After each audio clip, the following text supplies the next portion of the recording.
하나님 말씀 요한복음 1장 25절부터 28절까지 봉독하겠습니다. 또 물어 이르되 네가 만일 그리스도도 아니요 엘리야도 아니요 그 신지자도 아닐진대 어찌하여 세례를 베푸느냐.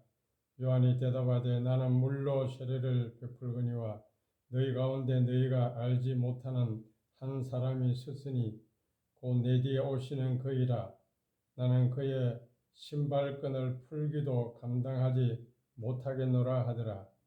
이 일은 요한이 세례 베풀던 곳 요단강 건너편 베다니에서 일어난 일이니라. 아멘. 오늘은 세례 요한의 사명에 대해서 말씀을 드리겠습니다. 지난번에는 세례 요한의 정체성에 대해서 말씀을 드렸습니다. 세례 요한은 그리스도도 아니고 엘리야도 아니고 그 선지자도 아니고 다만 광야에서 외치는 자의 소리라 그렇게 자기의 정체성을 이야기를 했습니다. 이 말은 바로 예수 그리스도, 말씀이신 그 예수 그리스도를 증거하는, 그 예수 그리스도를 전하고 자기는 사라지는 그런 자라고 자기를 말하고 있는 것입니다. 자기 정체성을 분명히 말하고 있는 것이죠. 오늘 우리 그리스도인들의 정체성은 나는 죽고 내 안에 예수님이 사신다는 것이 오늘 우리 그리스도인의 정체성입니다. 내가 예수님의 십자가에 내 옛사람은 죽어지고 이제는 내 안에 부활하신 그 예수님이 오셔서 나와 함께 계신다고 하는 그 고백이 오늘 우리 그리스도인의 정체성입니다. 이런 정체성을 가진 세례 요한은 자기의 사명에 대한 질문을 받고 어떻게 대답을 했습니까? 제사장들과 레위인들이 이 세례 요한의 사역에 대해서 질문을 합니다. 25절에 보니까 네가 만일 그리스도도 아니요 엘리야도 아니요 그 신지자도 아닐진대 어찌하여 세례를 베푸느냐. 네가 엘리야도 아니고 선지자도 아니고 그러면 그리스도도 아닌데 어떻게 해서 네가 이 세례를 줄 수가 있느냐 하는 것입니다. 세례 요한의 그 세례 사역에 대한 질문이었던 것입니다. 그런데 이 세례 요한은 자기의 그 정체성에 대해서 분명히 이야기를 했지만 자기의 사명이 어디서 왔는지 거기에 대해서는 설명하지 않고 오히려 자기의 사역을 예수님과 연결해서 설명을 함으로써 자기의 위치를 밝히 보여주고 있는 것입니다.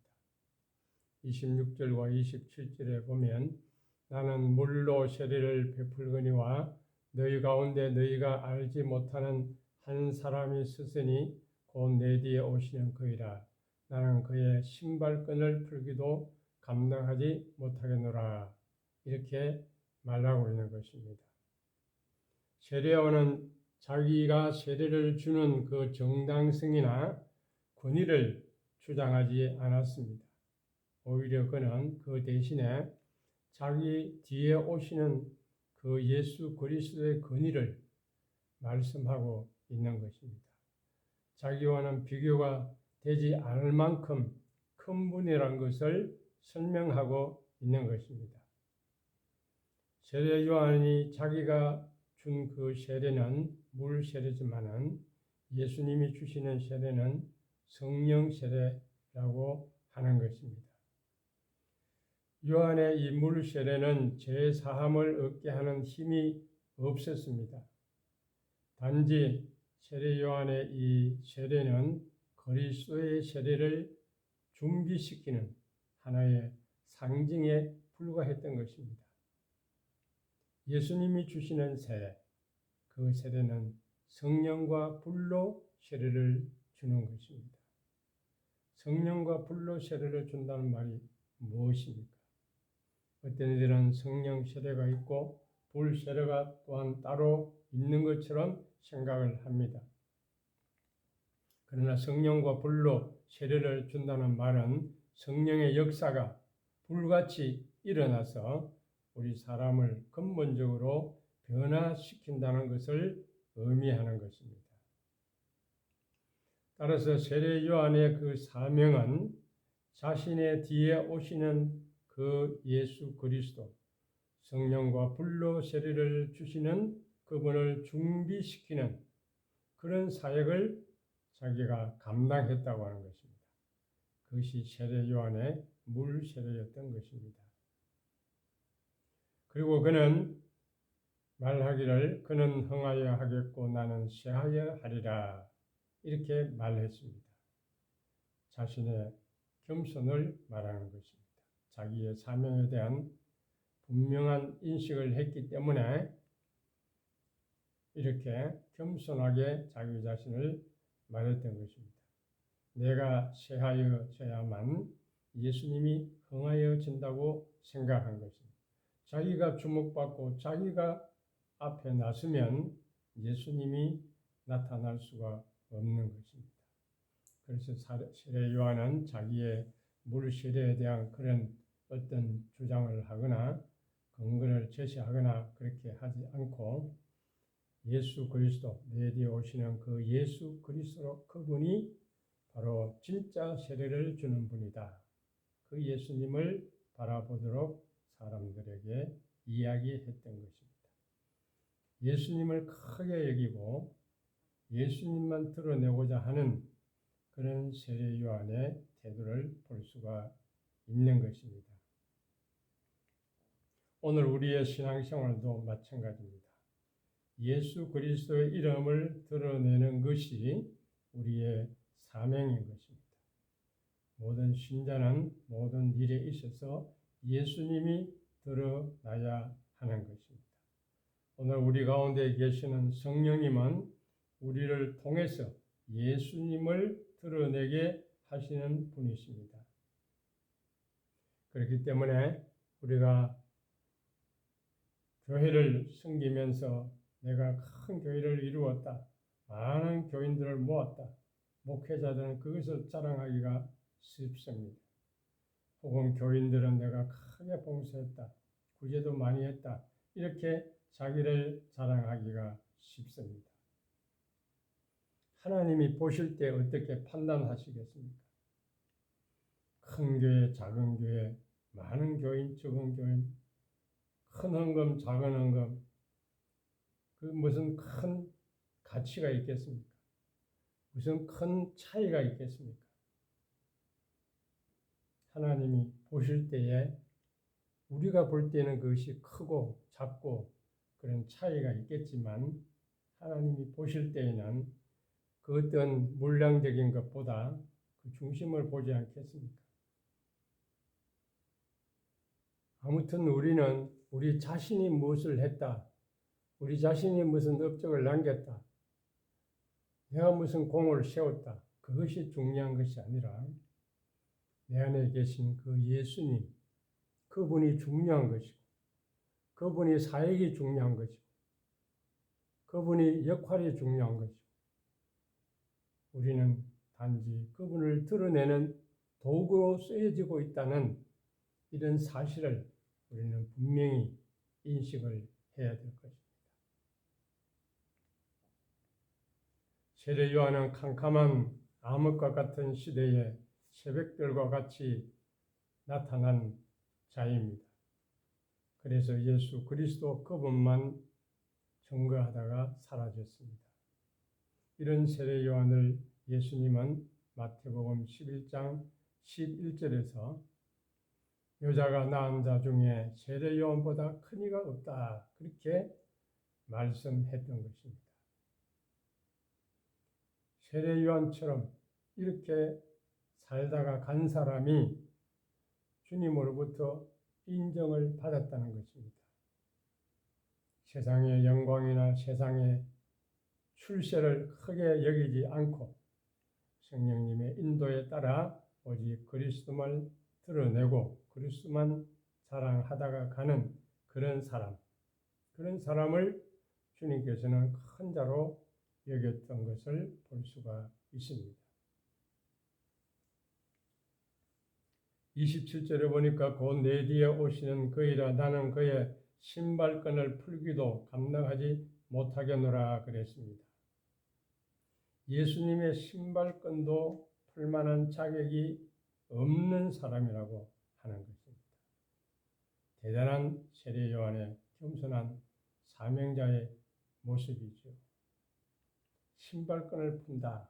이것은 흙먼지 투성이인 그 주인의 끈을 허리 굽혀가지고 풀어야 하는 그런 종의 자세.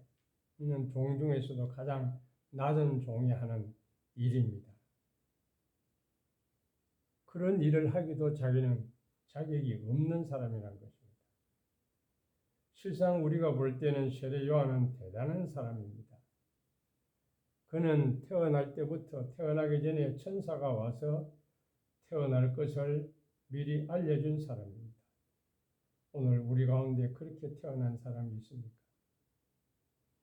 세례 요한은 어머니 뱃속에서부터 성령 충만했던 사람입니다. 그 가문도 제사장의 가문이었습니다. 그런데도 불구하고 세례 요한은 이런 것들에 대해서 자랑하지 않았습니다. 충분하게 그럴 수도 있었지만 그는 주님의 신발끈을 풀 자격도 없는 자라고 자기를 소개하고 있는 것입니다. 그는 예수님이 누군지 알았기 때문입니다.